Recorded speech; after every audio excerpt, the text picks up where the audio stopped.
Hello friends, in this episode we'll be replacing the rear brake pads on a Volkswagen Golf MK7. We have also covered how to replace the front brake pads on this model in another episode, which I will link in the description and at the end of this tutorial. Let's not waste any time and get started.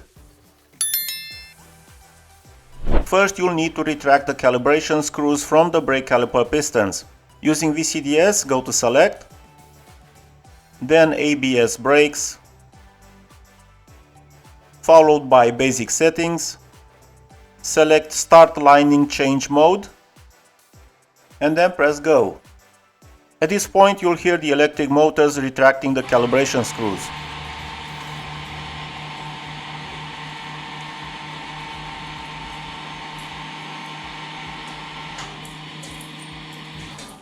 Next, lift the car and remove the wheel.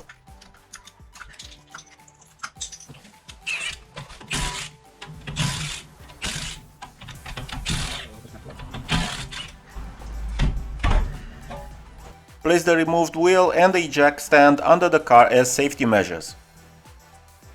Remove the plastic caps covering the two guide pins. Use a ratchet and a 7mm hex key to unscrew the guide pins.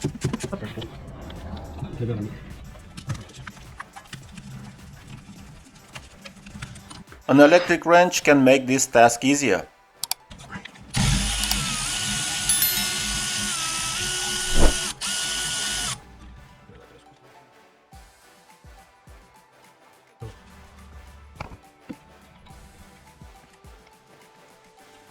Then remove the caliper retaining spring using a flathead screwdriver.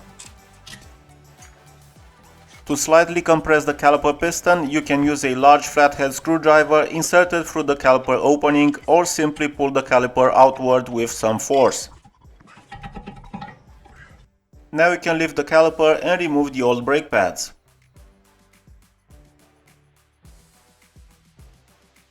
To fit the new pads, you'll need to fully compress the piston using a caliper piston press.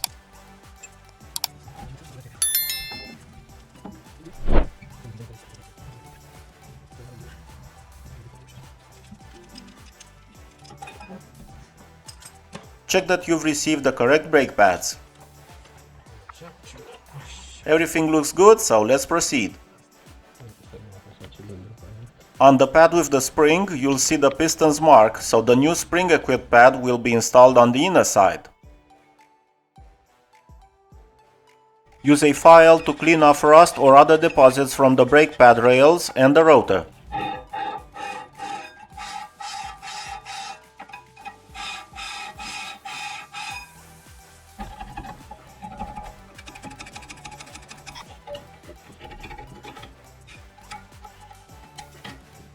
It is recommended to apply a bit of assembly paste on the rails. We're using ceramic paste from Textar. Be careful not to apply any paste on the rotors.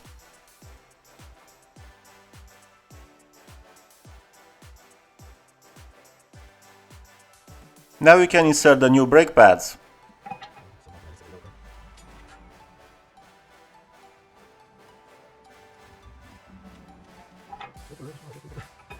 Remove the guide pins and clean them with a wire brush.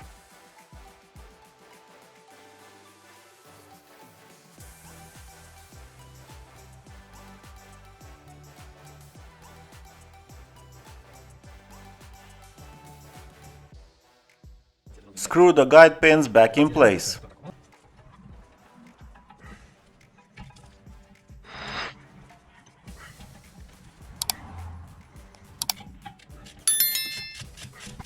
The torque for the guide pins is 35 Nm.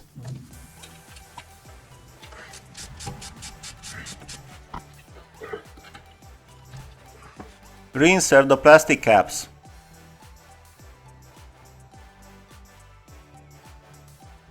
Don't forget to reattach the retaining spring.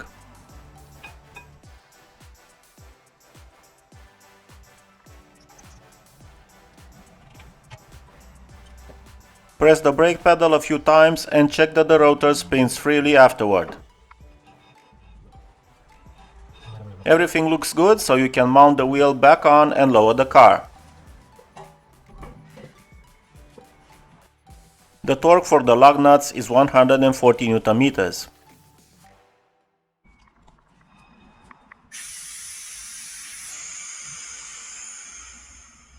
Once the rear brake pads are replaced, return to VCDS and follow the same steps as before, but now select End Lining Change Mode.